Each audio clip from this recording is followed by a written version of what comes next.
Nang kitab-kitab Syafi'iyah lagi ya kena ono jenis itikaf ya ono. Tapi kenapa kok tidak populer di masyarakat?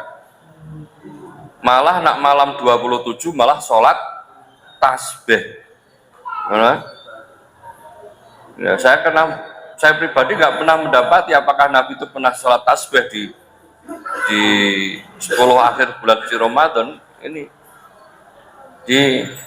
Padahal Nabi Shallallahu Alaihi Wasallam ya beliau selalu idza balagha fi asri minal Ramadan fil akhir minal Ramadan i'takafa. Nabi itu setiap kali sampai 10 akhir bulan suci Ramadan selalu beliau itikaf, selalu itikaf. Bahkan fi sanati wafatihi Shallallahu Alaihi Wasallam itakafa isruna yauman. Bahkan Nabi Muhammad SAW itu di tahun beliau wafat, beliau itikaf 20 hari dan tidak pernah meninggalkan. Jadi sama sekali Nabi tidak pernah meninggalkan. Hanya saja masyarakatnya kok seolah orang kenal atau orang pengen nyontoh Nabi. Ya, kalau mau kita teliti, Nabi Muhammad SAW itu kan sudah mendapat jaminan surga, sudah diampuni dosa-dosanya. Tapi beliau ekspresi keberagamaannya itu luar biasa. Beliau sholat malam 1 rakaat 8 juz sampai kakinya bengkak-bengkak.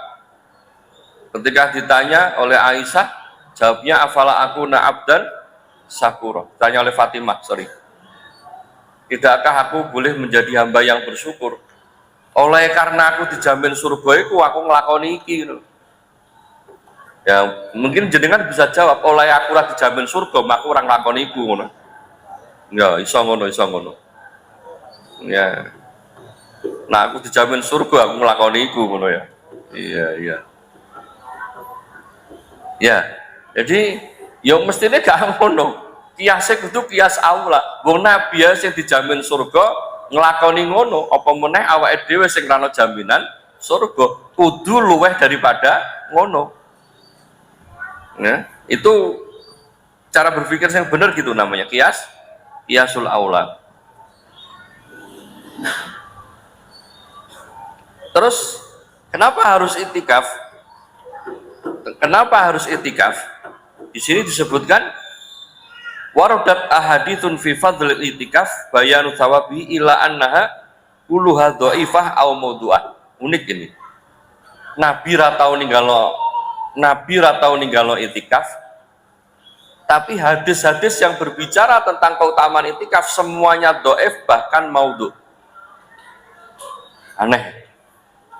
Jadi ada kalanya Nabi melakukan sesuatu dan tidak pernah ditinggalkan. Dan itu pahalanya yang tahu hanya Allah. Prinsip apa yang dipegang oleh Nabi? Prinsip ma taqarraba ilayya abdi bi syai'in ahabba ilayya mimma iftaratu alaihi. Jadi tidaklah seorang hamba ketika mendekat kepadaku dengan sesuatu yang sunnah itu lebih aku cintai daripada dia mendekat denganku dengan sesuatu yang wajib. Nak wajib ngono kudu dilakoni, ora dilakoni kebangetan. Ning nak ana wong mendekatkan diri kepada Allah dengan hal yang disunahkan oleh Nabi, itu sesuatu yang paling dicintai oleh Allah. Jadi nak jenengan ya bisa dikatakan justru yang menarik ini. Nabi tidak pernah meninggalkan, tapi tidak ada keutamaan satupun tentang masalah itikaf. Ini murni dilakukan oleh Nabi untuk apa? Untuk mendekatkan diri kepada Allah Subhanahu wa Ta'ala. Jadi itikaf itu takarrub binafilatin ilallah Subhanahu wa Ta'ala. Mendekatkan diri dengan sesuatu yang disunahkan oleh Nabi kepada Allah Subhanahu wa Ta'ala. Itu perkara yang lebih dicintai Allah Subhanahu wa Ta'ala. Wa mazalu abdi yataqarrab ilayya binawafil hatta uhibbuhu. Dan ketika seorang hamba itu terus-menerus mendekatkan diri dengan sesuatu yang sunnah, maka sampai aku akan mencintai dirinya. Fa idza ahbabtu kuntu sam'ahu. Dengarkan. Ini hadis yang biasanya dienggo wali-wali. Ya. Nah, pengen jadi wali sinau hadis iki. Ya. Nak sudah Dan ketika seorang hamba terus mendekatkan diri kepada Allah dengan perkara yang sunnah, harus dipahami ya, nak ngono sholat sunnah ae ralah wajib. Oh gak ngono, sing wajib jelas dilakukan wong wajib. Sing sunnah untuk ditinggalkan dia lakukan untuk apa? Untuk mendekatkan diri kepada Allah. Maka ketika ada seorang hamba mendekatkan diri kepada Allah dengan perkara-perkara sunnah yang semestinya dilakukan untuk orang rapopo, apa kata Allah? Maka aku akan mencintainya. Kalau aku sudah mencintainya, maka aku akan menjadi pendengarannya, aku akan menjadi matanya, penglihatannya, aku akan menjadi tangannya yang dia memegang, dan akan menjadi kakinya di mana dia berjalan. Subhanallah. Iki carane wis dadi setengah wali ya iki. Ya nak moto sing dienggo ndelok iku dijaga oleh Allah. Nak lisan yang dienggo ngomong dijaga oleh Allah. Ya nak tangan ya itu dijaga oleh Allah, kaki dijaga oleh Allah, semua anggota tubuh dijaga oleh Allah. Maka seorang hamba bisa dipastikan jauh dari perbuatan dosa. Jadi semangat dalam perkara sunnah itu semangat dicintai Allah, semangat menjadi orang yang akan dijaga oleh Allah. Itu yang terpenting. Karena orang kabeh wong iso kaya ngono. Ya, kenapa kita harus melakukan sholat rawatib, ya? Sholat sunnah rawatib, kenapa kita harus melakukan qiyamul lail, kenapa kita harus sholat duha, kenapa harus kita melakukan sholat suruh dan seterusnya. Itu semua adalah amalan-amalan sunnah, termasuk itikaf, yang jika kita lakukan maka buahnya adalah kecintaan Allah kepada seorang hamba. Wes ngene kanca-kanca sekalian, aku sering taruhan, ini jenengan rawani nglakoni. Nak uripe jenengan jero masa rekoso, ada yang salah pada diri Anda. Apa? Jenengan niki ora gelem dadi wong sing cedhak ambek Gusti Allah.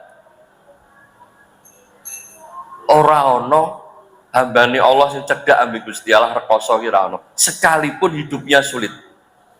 Iki kan. Sekalipun hidupnya dia menderita, sulit, tapi dia tidak pernah merasa menderita. Dia selalu bahagia dan senang. Ya. Walaupun ya nak tataran sekarang orang koyok zaman Nabi, ono perang, ono musuhan, saking dakwah. Anda menjadi orang yang dekat kepada Allah, apa sirah dikene Gusti Allah. Sayang kita ini nggak begitu apa ya, respect dengan hal seperti ini. Ya, ijah guru senengnya dewi, ijah ngujo nafsu, nih, ijah menghambakan diri kepada syahwat. Jadi untuk meninggalkan total, meninggalkan apa yang dilarang oleh Allah itu ijah kabotan. Untuk melakukan apa saja yang perintah Allah itu ijah kabotan. Sehingga uripe serba kangelan, serba mentok, apa ngene ora iso, ngono ora iso, kene ora duwe, ngono ora duwe. Ya, amen susah ae sing di ngerteni iki susah ae. Ora ono senenge. Ini ada masalah pada hidup kita, ada masalah. Udah jelas kok. Ya, ini hadisnya sudah jelas. Kalau orang itu mendekatkan diri kepada Allah dengan perkara-perkara yang disunnah, perkara-perkara sunnah, ya, maka kuntu sam'ahu alladhi yasma'u bihi. Aku akan menjadi pendengarnya yang dimana dia mendengar, dan aku akan menjadi wabasiratan lati yubsiru bi. Akan menjadi penglihatan yang dimana dia melihat, wa yadahu lati yabtusu bi. Dan aku akan menjadi tangan dimana dia memegang, wa rijlahu lati yamsi biha. Dan aku akan menjadi kakinya dimana dia berjalan. Loh, makanya ono sing paham hadis ini salah. Iku hadis manunggale kaula Gusti. Salah. Sing bener ra ngono cara memahami. Aku tahu debat ya ini, kalau ini kiai juga bingung lebih Gus Faisal kajen. Iku kiai tua-tua juga bingung dene boro-boro diterjemahke hadis ini, hadis diterjemahke ulul. Nganti jam 12 bengi. Terus tak undang, iku lah boleh Gus ngono. Aneh-aneh ae gitu. Ustaz olahraga otak. Wong tua mbok ploro ya, jeling kamu. Ya, jadi ini bukan hadis hulul, tapi ini wujud kedekatan Allah kepada seorang hamba. Lu nak Allah cedak ambil seorang hamba, apa masalah hamba? Apa masalahnya? Masalahnya jenengan ini rapat. Nu, sebutkan masalahmu apa uripmu. Paling kan urusan duit dah. Duit. Apa nah? masalah wong mahkota iki apa nek? Ora diundang nang luar kota ngono. Apa keselen diundang luar kota? Ya. Apa nek? Duit tok. Ya Allah gampangnya udah duit ini. Ya.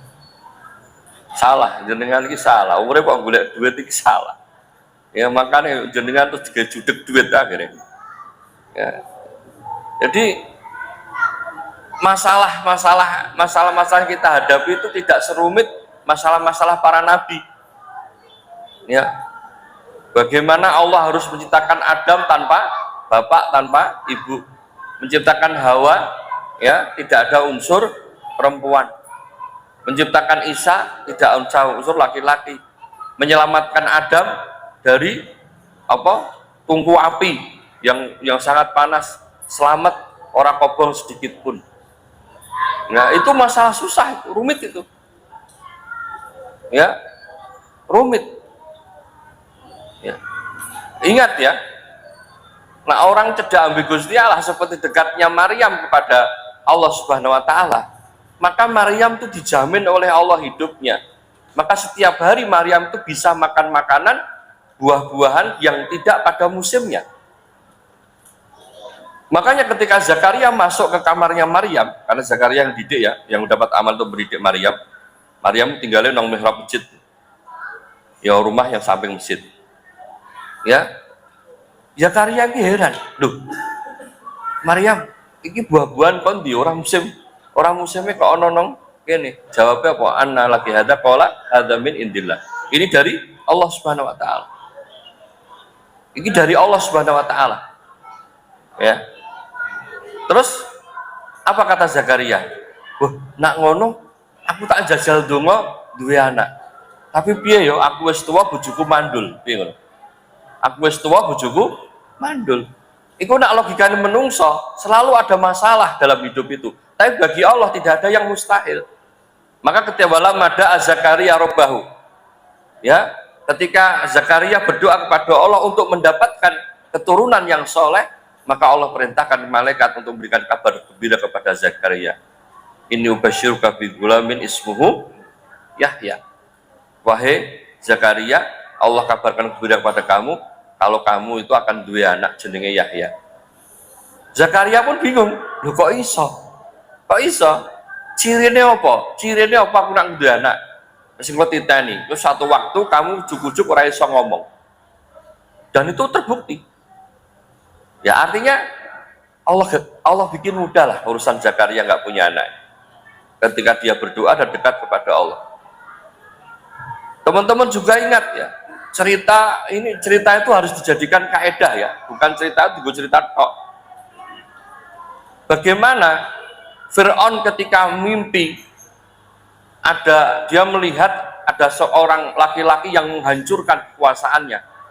Kemudian dia konsultasi sama penasihat raja, dikatakan akan lahir seorang anak dari kalangan Israel yang nanti akan menumbangkan kekuasaan. Apa kebijakan yang diambil Fir'aun? Fir'aun membuat keputusan semua anak yang lahir laki-laki dibunuh, ya, dan membiarkan hidup anak perempuan. Dan Musa lahir ketika Fir'aun membuat keputusan itu. Lagi semangatnya gaya keputusan. Nah, saya kira kepres ya, keputusan presiden, orang sedikit gugat, ya, Musa lahir. Tapi karena ibunda Musa orang yang taat, yakin kepada Allah, dekat kepada Allah, ketika diperintah oleh Allah, dia berdoa minta solusi, dan diperintah oleh Allah untuk membuang anaknya di sungai, dibuang. Maksudnya dibuang di kenterno. Maka Allah mulai menunjukkan kekuasaannya. Justru Musa yang lahir dalam kondisi jenis kelamin laki-laki, itu Allah hantarkan masuk ke istana Fir'aun. Kemudian Allah turunkan rasa cinta kepada Asia, istrinya Fir'aun pertama kali. Ya, Asia begitu melihat Musa itu, nokenter nong kali ngono, diambil Musa langsung jatuh cinta. Jatuh cinta sepakoman ini tak pek. Jenenge wong wedok itu terus gegeri ambil wong lanang. Ya, jenengan itu mulai mahkota terus istrinya gegeri ngejak blonjo, mesti ora iso. Wis godhe, wis gong Mas saiki lah Mas ngono. Serai iso kok menung lanang ra iso nolak. Ya cinta kok, ngono. Ya, cinta. Akhirnya apa yang terjadi? Benar kan?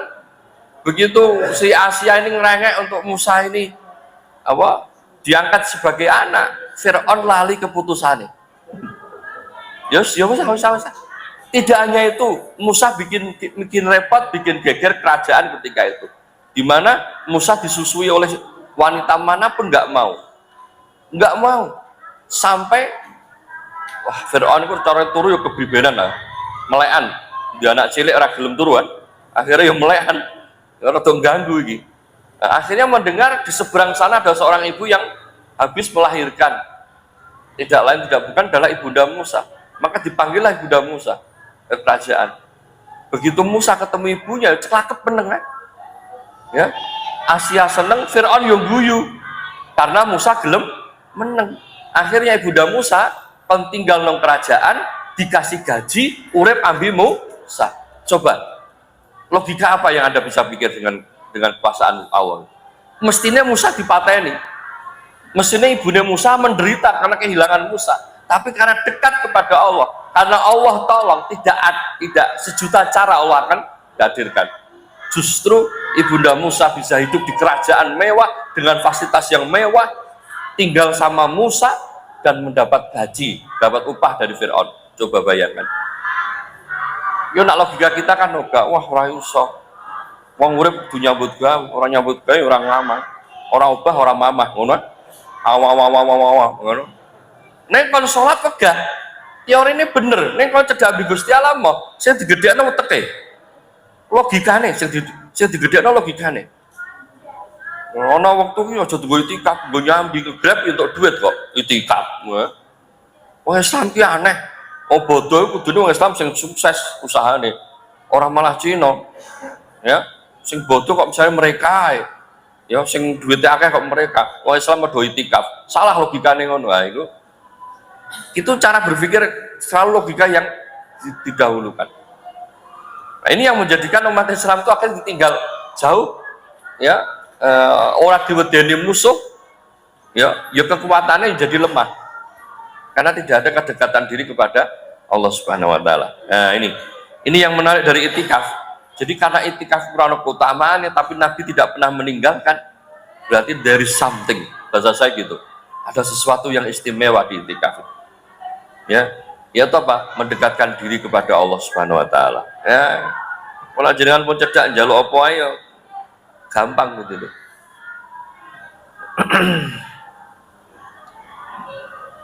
Anak bin Abbas Rasulullah SAW qala fil mu'takif wa wal yaqifu adzunub wa yujra lahu minal hasanati ka'amil hasanati kulluha. Nah ini contoh hadis-hadis dhaif ya, enggak usah saya bacakan lah. Contoh-contoh hadis dhaif banyak. Wong itikaf itu bisa menghapuskan dosa, tapi hadisnya dhaif ya. Nah,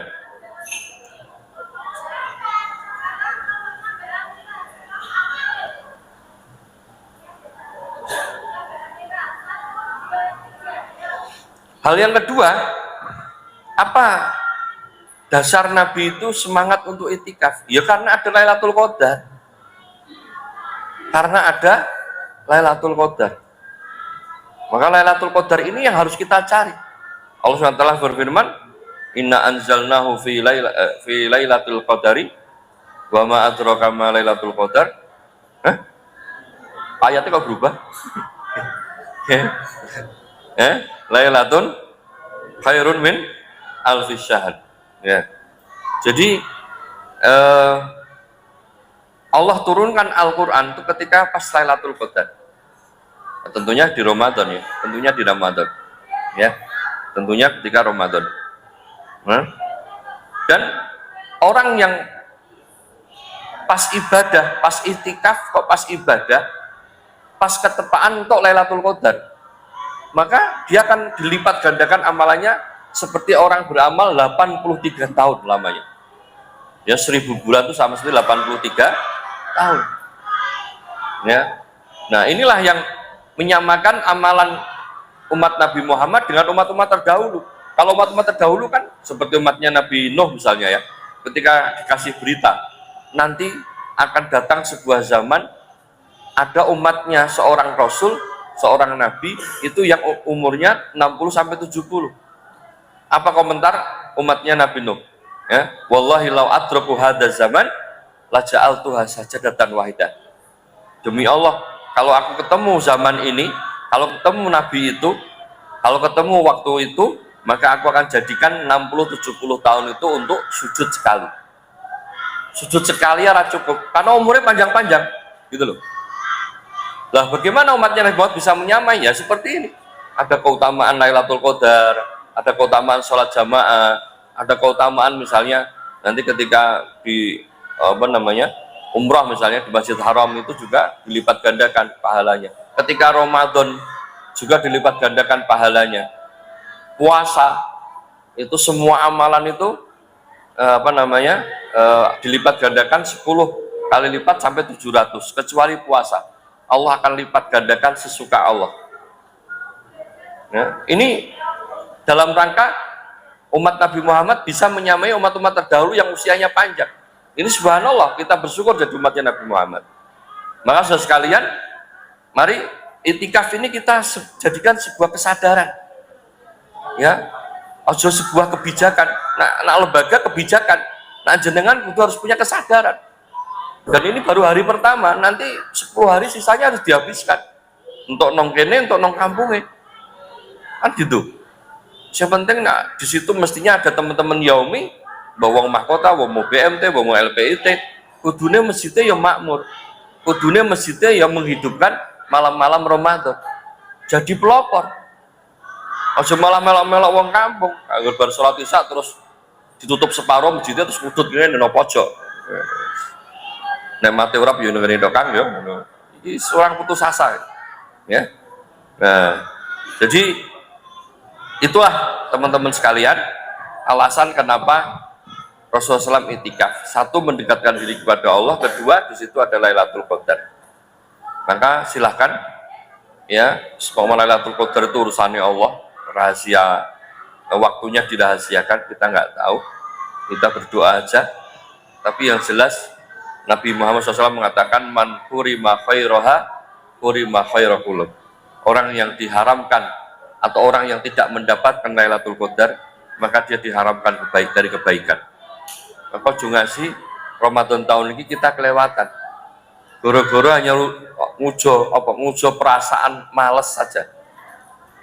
Ya, Qur'ane kudu digenjot, salatnya ditambahi, dikira ditambahi, itikafnya diseriusi. Ya, yakin teman-teman sekalian ya. Orang ana urip abot iki ra ono. Ya, wallahu musawab ya. Saya merasa sendiri ra ono urip abot iki ra ono. Asalkan kita on the track ala sabilillah. Selama kita masih di jalan Allah, itu tidak ada yang susah. Ya, tidak ada yang repot lah urip itu selalu ada. Ya gampang ngomong dulu aku mrene iki mau di gudang polisi. Siji motorku ora ono plate, terus bareng nyengok saya kupuan terus assalamualaikum Ustadz, salam. Mohon platnya dipakai. Saya siap salah dan terima kasih Pak Ustadz. Jalan lagi. Itu nara aku dicekel lah. Ya, gitu. Nah, saya ngomong siap salah dan terima kasih Pak Ustadz. Terus dia jalan, saya jalan. Baik, itulah teman-teman sekalian yang dirahmati Allah. Maka untuk itu, nah itikaf kita memang secara ideal seperti Nabi nggak bisa 10 hari ngeblem ke masjid terus angel ya. Bisa kita cari di malam hari, masuk sore ini nanti pulang suruh misalnya, terus apa? Udah baik. Nanti paginya siangnya masih kerja. Lapo bolang larang ngene-ngene ngopo to? Ora iso delok jam piye aku. Ya ayo diatur. Ngene iki negara mari curah sukses ngene iki. Kiyaine diatur. Jamku lho cocok no, internasional.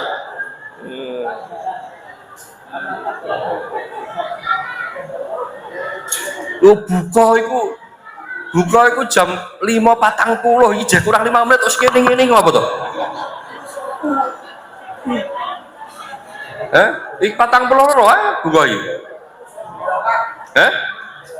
Berapa Pak? 40 patang puluh susu. Baik, kita tutup dengan doa kifaratul majlis. Assalamualaikum warahmatullahi wabarakatuh. Pak akan mengeret kan.